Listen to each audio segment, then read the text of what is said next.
नमस्कार बंधुगण मु सुशोभित आपण मानक जीशुक जन्म विषय गोटे असाधारण कहानी कहवाई जाऊँगी। यह आमको भक्ति भरोसा और आशार एक सुंदर शिक्षा दे था। वर्तमान आपण कहानी शुणु।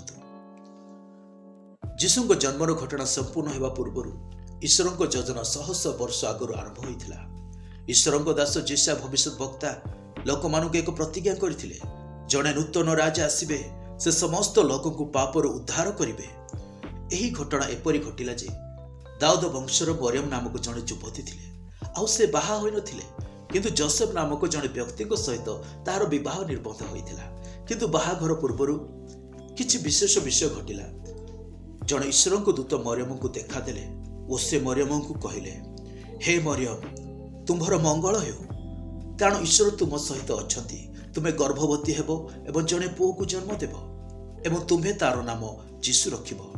से महान हेबे ओ ईश्वर को पुओ बोली ख्यात हेबे। से सबुदिन पर राजा हेबे एवं तांकर राज्य केबे सरिबो नाही। मरियम ताको पचारे, एही सब विषय किपरि हेबो, कारण ए पर्यंत मु बाहा हेनी।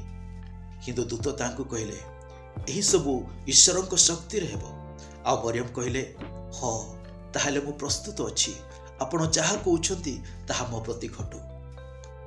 आउ एहारो केते दिन परे मरियम ईश्वर शक्ति रे गर्भवती हेले। और जेतेबेले जोसेफ जी की केतेक दिन पर मरियम सहित बाहा हेबार थिला, से एही विषय जानला परे बहुत दुख कले और चिंता कले। आउ से मरियम को सहित होइतिबा निर्बंध को भांगिबा पय निष्पत्ति नेले। किंतु से भल लोक थिले एवं चाहूथिले जे केही मध्य ए विषय न जानतु और मरियम पय असुविधा न हेउ। तेणु से चुपचाप विवाह निर्बंध भांगिबा पय निष्पत्ति नेले। आउ एपरि भाबुथिबा समय से गोटे स्वप्न देखिले। आउ ईश्वर को दूत तांको स्वप्न रे कहले, जोसेफ तुम मरियम को विवाह करिया पय भय कर नाही। से ईश्वर शक्ति रे गर्भवती हेइ अछि। आउ से गोटे पुओ को जन्म करिवे, तुम्हें ताहार नाम जीशु देव। से लोक मानकु सेमानकु पापरु रक्षा करिवे। तापर जोसेफ स्वप्न भांगिला। ईश्वर को दूत कहिथिबा समस्त कथा को से विश्वास कले। से मरियम को छाड़िले नाही, किंतु ता सहित विवाह कले। आउ केतेक दिन परे मरियम गोटे पुओ को जन्म कले एवं सेमाने ताहार नाम जीशु देले। एहार अर्थ उद्धारकर्ता अटे। एहीपरि भावरे नूतन राजा जन्म हेबार प्रतिज्ञा पूर्ण हैला एवं एही पृथ्वीर सबु देश अब्राहम को वंशधर मानक द्वारा आशीर्वाद पाइबार प्रतिज्ञा मध्य सफल हेबाकू आरंभ हैला। बंधुगण आपण माने जीशुଙ୍କ जन्मर कहानी शुणिछंती। वर्तमान मु एही कहानी आमे शिखि पारुथिबा केतोटे मुख्य विषय प्रति आपणकर ध्यान आकर्षण करने को चाहे।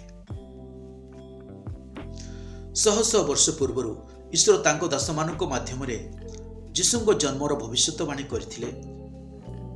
सही योजना अनुसार समस्त लोक मानक पापर उद्धार करिया पाए जीशु एही पृथ्वी को आसिले। ईश्वर को दूत जेतेले मरियम को गर्भवती हेबा विषय कहले, सामाजिक परिणाम जानी से भयभीत हेले। तथापि मरियम ईश्वर को इच्छा को स्वीकार कले। यही घटना आमको ईश्वर को योजना रे आस्था रखिबा पय शिक्षा दिए। मरियम को गर्भवती हेबा विषय जेतेबेले जोसेफ जानिले, से दुखित हेले और भांगी जाइथिले। से रागरे मरियम को कठोर दंड देवा पय धर्म नेता मानकु जणाई पारिथांता। जोसेफ गोटे भल निष्पत्ति नेले। से मरियमंकर कौनसी असुविधा करने को चाहिए नहीं। से धीरे तांको छाड़िया पय निष्पत्ति करथिले। एही समय ईश्वर को दूत जोसेफଙ୍କ स्वप्न रे आसी मरियम को प्रति ईश्वर को योजना को स्पष्ट करदेले। यह सुनी जोसेफ भय और संदेह को छाड़ी ईश्वर को इच्छा को स्वीकार कले। से मरियम को विवाह कले एवं तांको सम्मान रक्षा करिले। जोसेफଙ୍କ आचरण आमको दया शांति एवं ईश्वर को योजना उपरे आस्था रखिबार शिक्षा दिए।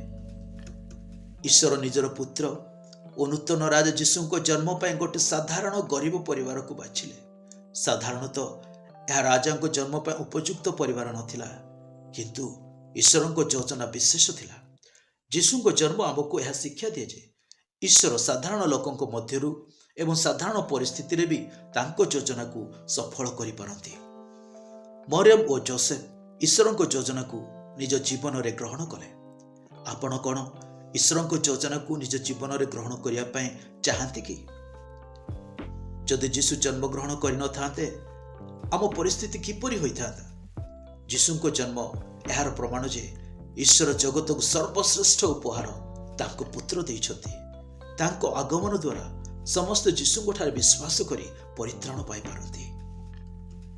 ଆପଣଙ୍କୁ ଯଦି ଏହି କାହାଣୀ ଭଲ ଲାଗେ ତେବେ ଏହି ଭିଡ଼ିଓକୁ ଲାଇକ୍ ଏବଂ ସେୟାର କରନ୍ତୁ ଆଉ ଏହି ଚ୍ୟାନେଲକୁ ସବସ୍କ୍ରାଇବ୍ କରନ୍ତୁ।